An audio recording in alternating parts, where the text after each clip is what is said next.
Hello, everyone. Again, we are back with another one of these videos for you guys. This one's for improving scissor skills, and we're going to lay out some strategies for you. My name's Eric Leon, and uh, people that were involved in making this were Norma Rocha, Erica Gramillion Neal, Christine Toledo, and Rebecca Allen. We're all Houston ISD occupational therapists, and we're again working behind the scenes to make sure that you guys are getting some strategies in. Last week was for handwriting. The week before was for fine motor skills. This week is for scissor skills. So we'll jump right in, okay? So one of the things that we have to talk about is why are scissor skills important? And as you can see here in this, this little guy over here, um, already he's holding an object and really just working on those little tiny muscles. It may be for us that we're watching, a kid or someone who's a little older, just holding something, but they're actually developing the muscles by holding it, by manipulating it, and it's just one of those things where like it's important for to develop those fine motor skills to then lead to scissor skills. Another part is eye-hand coordination. So when a child is having to work on these scissor skills, they're actually working on eye-hand coordination because they have to hold to the paper. So I'll just show something of this quickly. Show to the paper and then cut it with their other hand. So again, that's eye-hand coordination. Bilateral coordination is also very similar in that you're using both hands at midline, and by using both hands at midline, you're actually working on coordinating both sides of your body. That's essentially what it means. It's a very fancy word, but all it means is you're coordinating both sides of your body at the center. And then also, you may not have known this, but scissor skills also help um, children with handwriting because it's preparing them to use both hands for one activity. So the other questions that you can probably have it or you have in your mind is when do I begin these scissor skills? And typically we would say that typically around the age of 4 is when it would probably be safe. If your child is a little bit more developed, then maybe you can test it out. But typically it's about 4.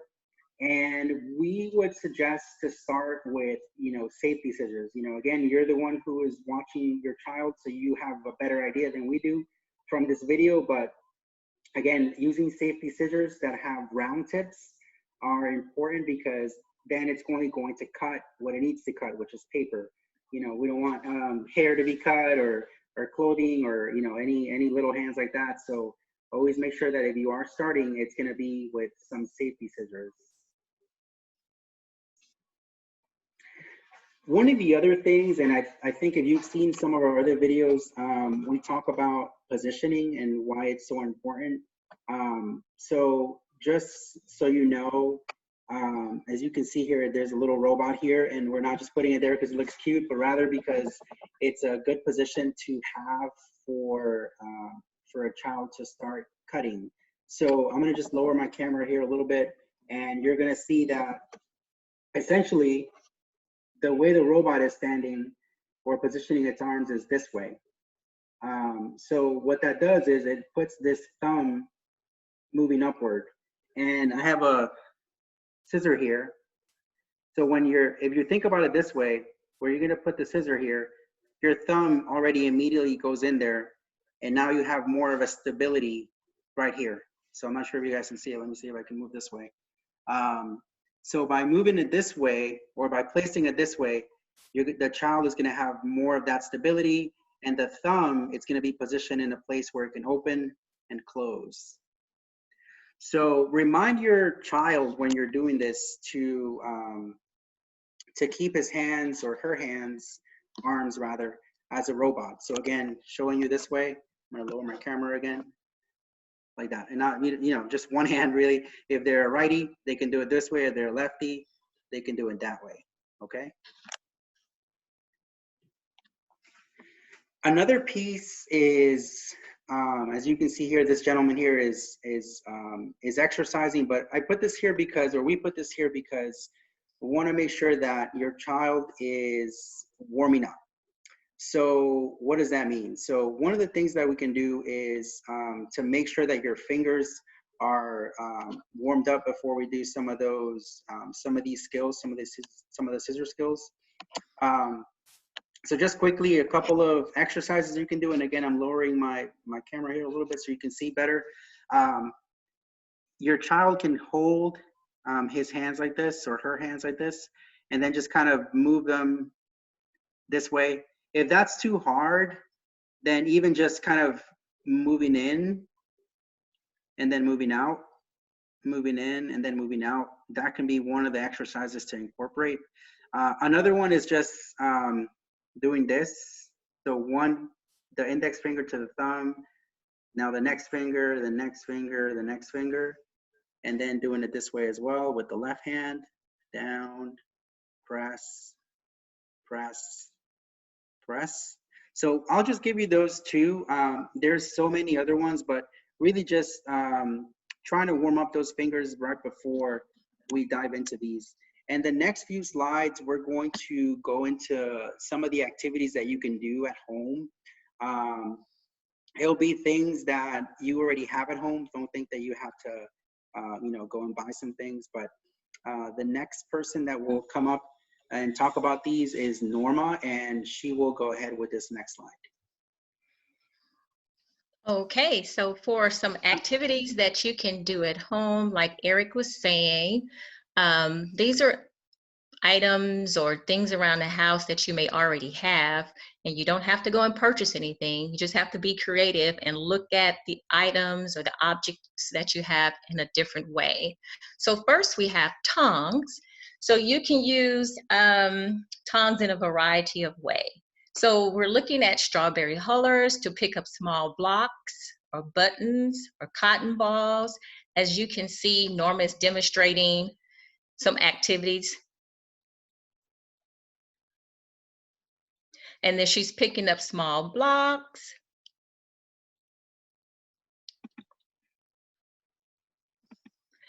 And you can also look at picking up cotton balls. Also, if you have like an olive grabber, you can pick up small blocks with that, or beans and macaroni. Also kitchen tongs. If you look at the picture, the child is using just regular kitchen tongs, and she's picking up blocks as well.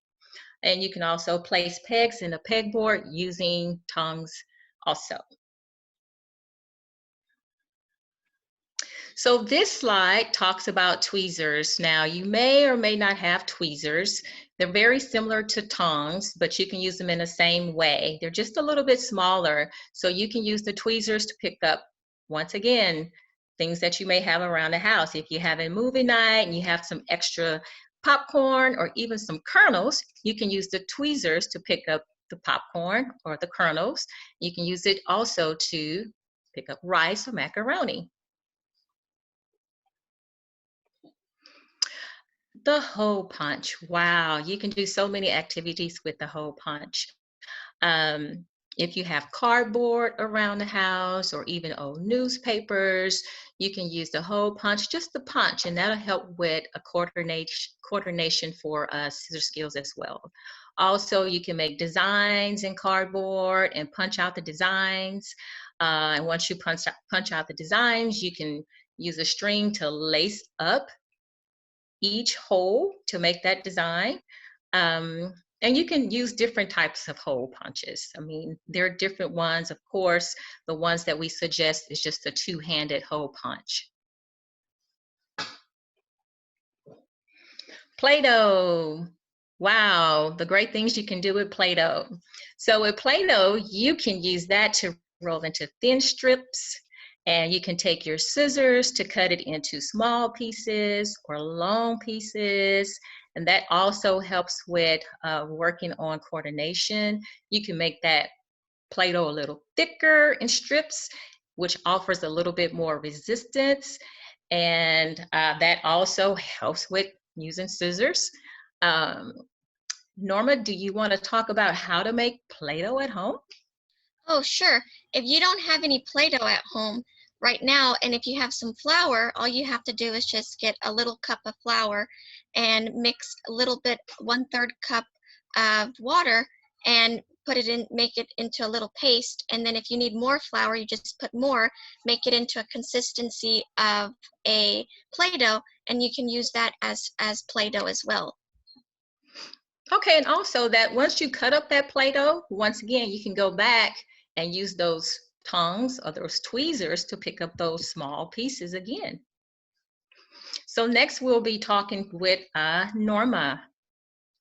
So for trigger toys, you can use water guns, reachers, the spray bottle, watering plants, watering the flowers, you know, in the afternoon, and it helps build the muscles in the hand, because that's what you'd want to get when you're starting to use any kind of fine motor skills in scissors cutting.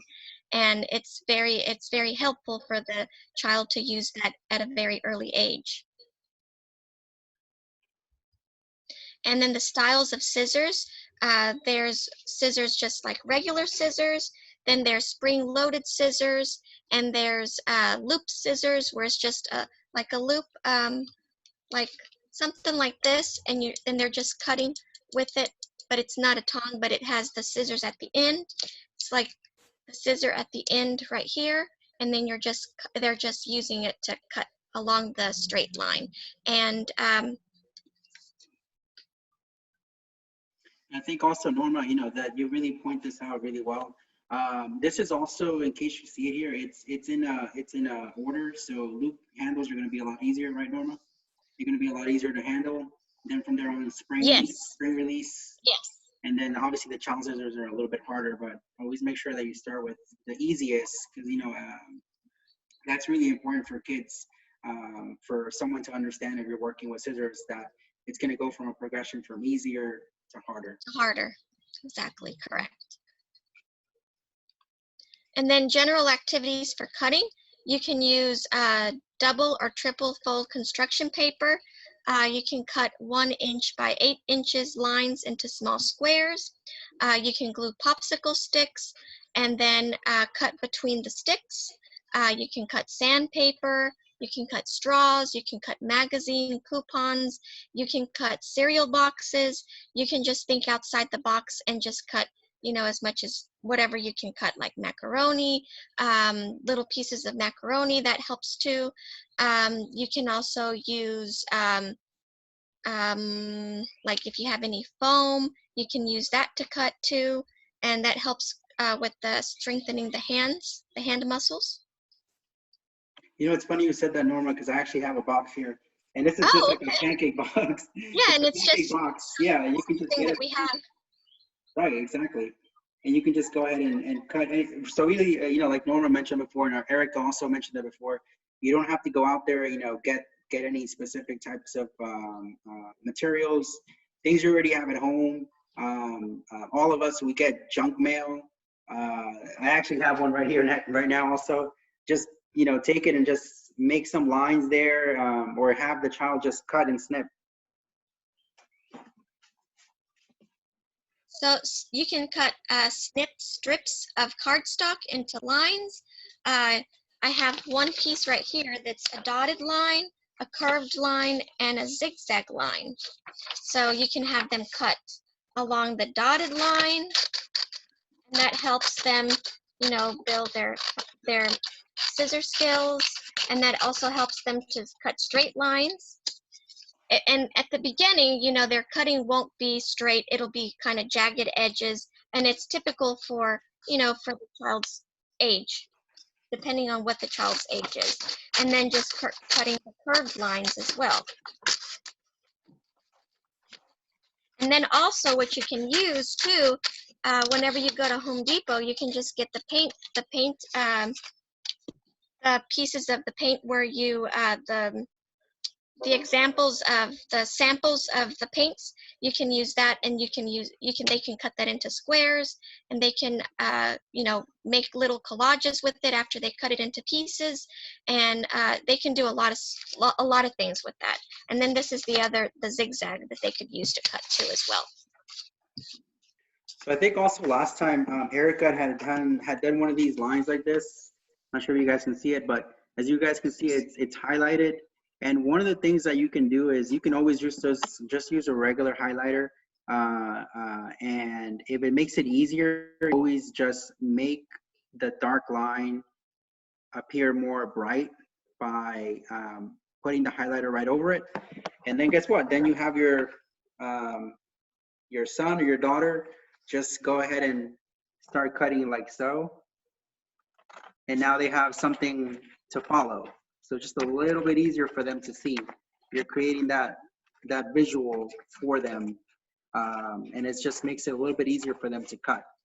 So that was something that Erica showed you guys last time, was a line like this. And again, you can just use a highlighter and highlight. It doesn't have to be this. It could just be some of the lines that Norma showed you. That curved line, you can easily just take one of these and just do it right over it. And that's gonna make it a lot easier for your child to see. So we hope that these, you know, this video gave you some good ideas, just gave you some good information.